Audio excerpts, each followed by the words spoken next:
Hi there, here's a quick walkthrough of our review sheet for Exam 1. And you can find this review sheet attached to an announcement and also in this Preparing for Exam 1 module down near the bottom. So looking at the review sheet, the exam does cover all of Chapter 1 and also 2.1 and 2.2. And so below is a brief summary of each section. Just a reminder, you get about 2.5 hours to take the test. Well, it is a timed exam. You don't have to stay online. But once you start the exam, that timer will run and you'll upload your work like you are your written homework.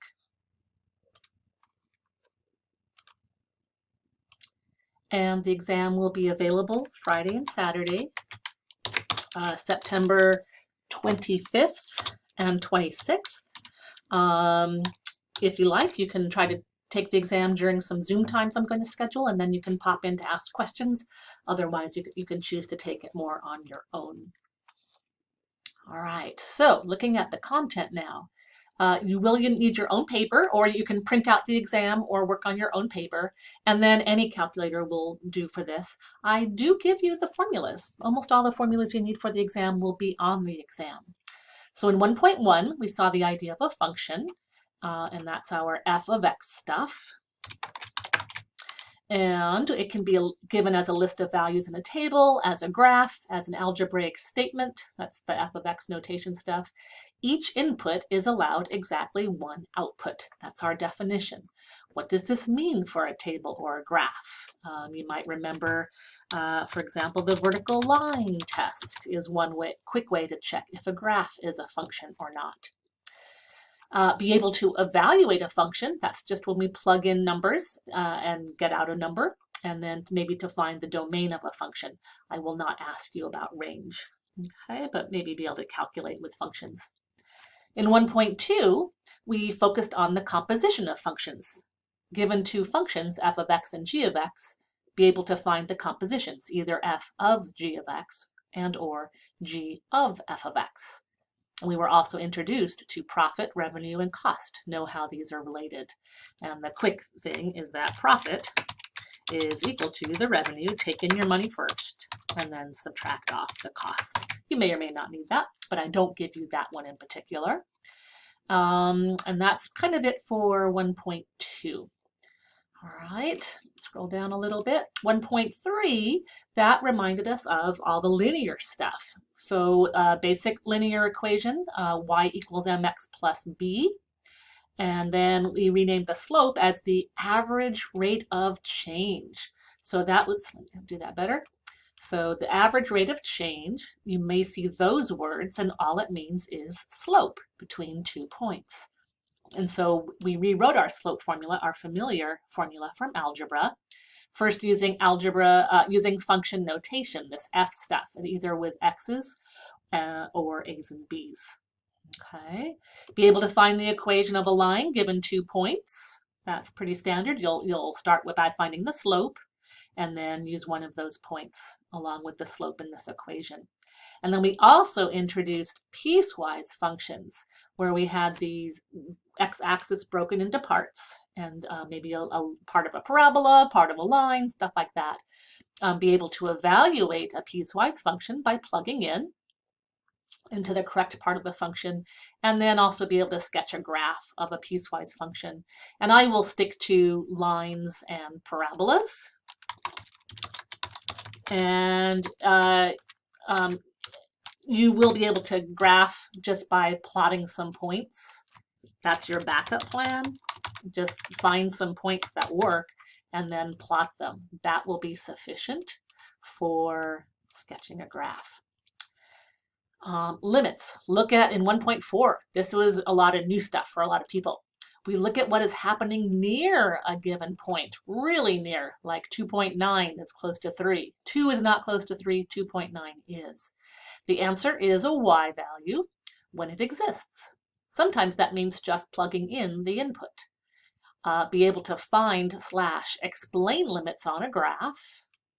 And without special notation, a limit is always two-sided. So here I'm taking x going to some number c, with no plus or minus on it. And if the two sides of a limit do not agree, then that limit does not exist.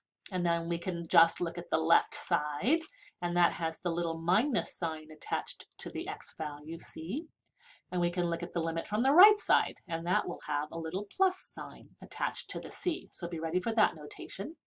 And then when you're working with a formula, you're going to make a table. And so in particular, see exercises 1 and 2, examples 1 and 2, not homework exercises, but the actual examples in the textbook. Picking inputs very close to our desired input, and then inspecting the calculated outputs to make a prediction. I do ask you to do this on the exam, and I also let you know that you can skip example number 14 to the end, dealing with infinity. Okay, continuing on, continuity. 3 things must happen for a function to be continuous at a point, right? The function must exist. In other words, you got to have a solid dot at your x value. So if your x value is x equals a, we got to see a solid dot above or below that x value. That's the first condition. Number 2, we have to have a limit existing, and that means a two-sided limit. So both sides of the graph have to be converging on a single point, whether it's open or closed, it doesn't matter for 2 in isolation. So we got to have a solid dot, we got to have a limit, and then 3 asks, oh, is that solid dot in the right place? And if it is, yay, you've got yourself a continuous function. And if it isn't, then it falls apart for number 3. So be able to spot where a graph is discontinuous, that's pretty easy, and say why. And when I mention and say why, that's talking about these 3 conditions. So refer to those, be able to refer to those. And so for a piecewise function, pretty much it's just those connecting points that are potential problems. In between those endpoints, your functions are going to be continuous, I guarantee it.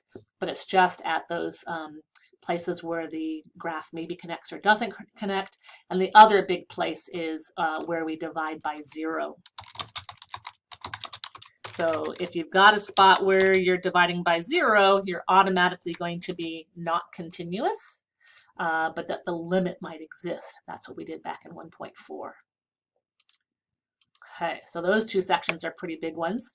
Moving ahead then to 1.6, this is where we transitioned from average rate of change, which is the slope between 2 points, to the instantaneous rate of change, the slope at a single point, also known as the slope of a tangent line.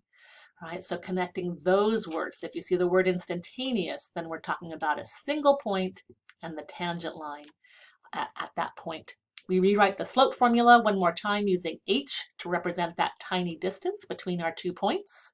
That eventually gets infinitely small. And we got this formula that the tangent line slope is that difference quotient using h, that's just the slope formula. And then you've got this limit as h goes to 0. So I do ask you to use this limit definition with a linear or quadratic function, and I will give you the formula so you'll know when it's time to use it. I'll say use this formula for this problem. And then the other piece is interpreting a slope as it gives the approximate change in the output when the input increases by 1. So you had some homework problems along those lines in 1.6 and in 2.1 and in 2.2. So being able to make that interpretation is a good thing. I will ask for that on the test. And that ends chapter 1. There is a nice chapter summary with examples. This book is good that way, so do take a look at the chapter summary because it does give you a really good examples of the different concepts. And then if you want to look at the test, have a look at that. You can look at these specific problems, and if I choose not to put a problem on this list, then you can be pretty confident that there will not be a problem like that on the test. All right, and then chapter 2, we're going to rename the instantaneous rate of change, or that tangent slope, one more thing to connect it to, our third word, derivative. So tangent slope, instantaneous rate of change, and now derivative, those are all the same thing. And we've got some notations. I usually use the prime notation, and I will look for good notation on the exam, either the f prime or, if you prefer, the dy over dx notation. I have no preference what you use.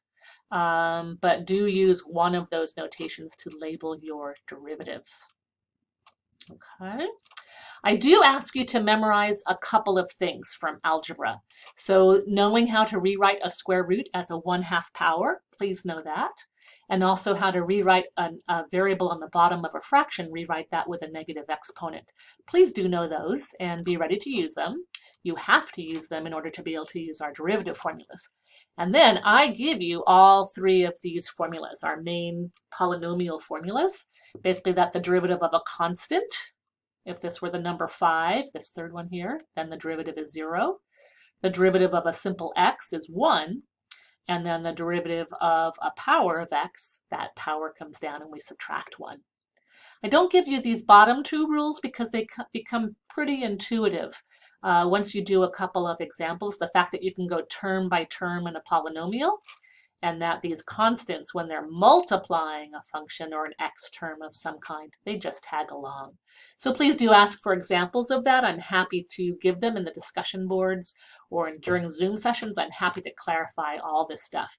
I just want to be pretty quick for now because I'm running out of time. And then we were also introduced to some vocabulary here. Marginal revenue, marginal cost, and marginal profit. Demand is not going to be on the test, but these marginal quantities are the important ones. Marginal quantities are defined to be the revenue or cost or profit generated by one additional unit. That's going to be our interpretation. And we can use derivatives to do that estimation. Rather than plugging in 5 and plugging in 6 and getting those outputs and subtracting, we just plug in the 5 into the derivative and see what the result is. And then 2.2 is a little bit more of the same stuff, but with these slightly harder formulas. So we have the product rule when you have the product of two things with x's in them, and the quotient rule when you've got some sort of a fraction and there's x's in the top and in the bottom. All right, so I give you both of these formulas, and again, it's up to you to be able to use them and then simplify. And you'll see in the examples that I do in my lecture notes are very much like what you will see on the exam. And we continue to have our two interpretations of the derivatives, slope of a tangent line, and that marginal change, what happens when the input increases by 1. Once again, really nice chapter summary and chapter test with some examples to look at and some clues about the exam. Last spring, this exam had 14 questions with parts, so about 20 things to do. And that particular exam had 9 questions from chapter 1, 5 questions from chapter 2. Your exam will be very similar to this. All right, so I hope that's helpful. And like I say, please do ask for clarifications on any of this.